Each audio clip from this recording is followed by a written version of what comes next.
तो हेलो दोस्तों, आप सभी का स्वागत है आज के इस नए वीडियो में नए टॉपिक के साथ। आशा करता हूं आप सभी बहुत ही मस्त होंगे और अपने अपने पढ़ाई में तेजी के साथ व्यस्त होंगे। तो चलिए इस प्रकार से आज के इस प्यारे से और छोटे से टॉपिक में हम लोग दैनिक जीवन में रसायन जो चैप्टर है इसके अंतर्गत एक और महत्वपूर्ण टॉपिक क्या पढ़ने वाले हैं, प्रतिरोधी क्या होता है तथा रोगाणुनाशी क्या होते हैं एवं प्रतिरोधी के प्रकार, इसके बारे में आपको संपूर्ण जानकारी देने वाले हैं। तो आप इस वीडियो में अंत तक जरूर से बने रहिएगा, क्योंकि जो टॉपिक है आपको संक्षिप्त में समझाइए के अंतर्गत पूछ लिया जाता है। ये पूरे के पूरे 3 नंबर में, ये कि पूरे के पूरे कितने नंबर, 3 या फिर 2 नंबर में आपको पूछ लिया जाता है। तो आपको ये जो सारे डिफिनेशन है प्रतिरोधी, रोगाणुनाशी और इसके जो प्रकार होते हैं प्रतिरोधी के, इसको तैयार करने अत्यंत आवश्यक है। तो चलिए बिना किसी समय गंवाए इसको समझने का प्रयास करेंगे।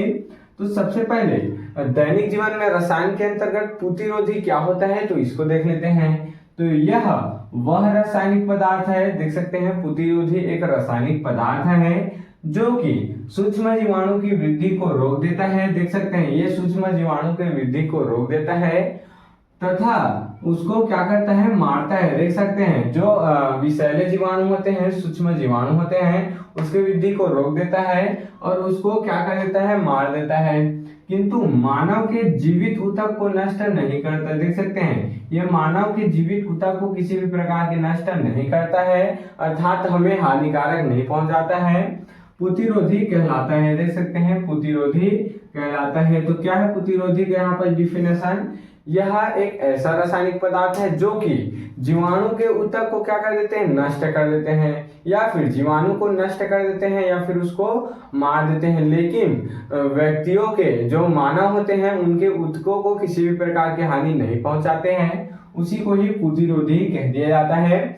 मानव के लिए लाभदायक होते हैं, हानिकारक बिल्कुल भी नहीं होते हैं। तो इसे घाव, अल्सर और त्वचा पर लगाया जाता है। देख सकते हैं जो प्रतिरोधी रासायनिक पदार्थ है इसको घाव में, अल्सर में और त्वचा में अक्सर लगाया जाता है। तो आशा करता हूं कि आपको प्रतिरोधी क्लियर हो गया होगा।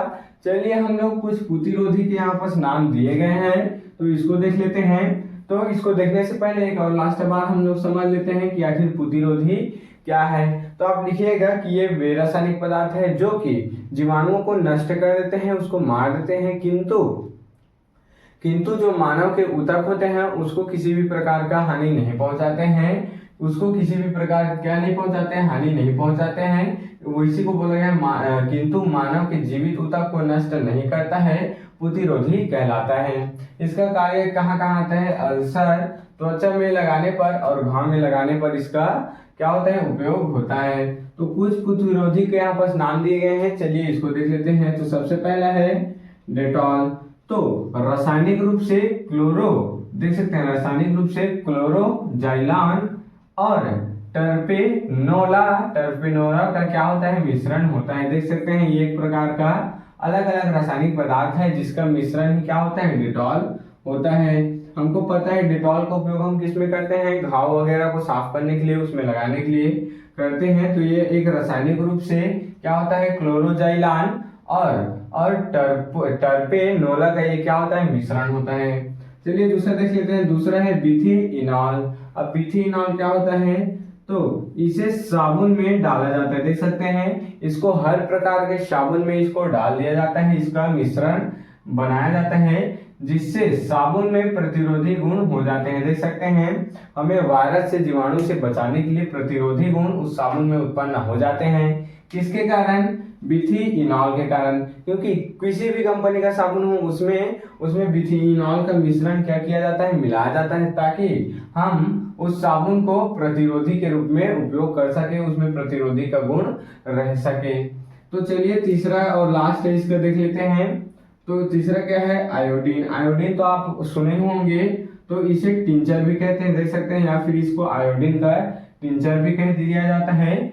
आयोडीन का 2 से 3% विलयन ही टिंचर कहलाता है। देख सकते हैं आयोडीन का छोटा सा हिस्सा ही 2 से 3% भाग ही क्या कहलाता है, टिंचर कहलाता है। आशा करता हूँ आपको तीनों जो प्रतिरोधी के नाम है वह क्लियर हो गया होगा। पहला डेटॉल है, दूसरा है बिथिइनॉल, तीसरा क्या है, आयोडीन है। चलिए, अब इस प्रकार से हम लोग प्रतिरोधी एवं उसके कुछ नाम दे चुके हैं।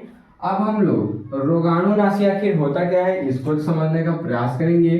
तो वे पदार्थ जो जीवाणुओं के विकास में विराम लाते हैं, विराम लगाते हैं, क्या बोला गया, रोगाणुनाशी वे पदार्थ होते हैं जो कि जीवाणुओं के विकास में विराम लगाते हैं, अर्थात उसमें रोक लगाते हैं या उसको नष्ट कर देते हैं। देख सकते हैं लगभग दोनों सेम ही हैं। इसे क्या कहते हैं, रोगाणुनाशी कहते हैं। उदाहरण के लिए देख सकते हैं फिनॉल का 1% विलयन क्या होता है, रोगाणुनाशी का एक उदाहरण होता है। तो इस प्रकार से आज के इस प्यारे से और छोटे से टॉपिक में हम लोग प्रतिरोधी को इसके कुछ नाम सहित एवं रोगाणुनाशी को इसके परिभाषा सहित देख चुके हैं। आप इसके स्क्रीनशॉट यहाँ पर ले सकते हैं। तो आशा करता हूं कि आपको जो टॉपिक है प्रतिरोधी एवं इसके कुछ नाम आसानी से क्लियर हो गया होगा।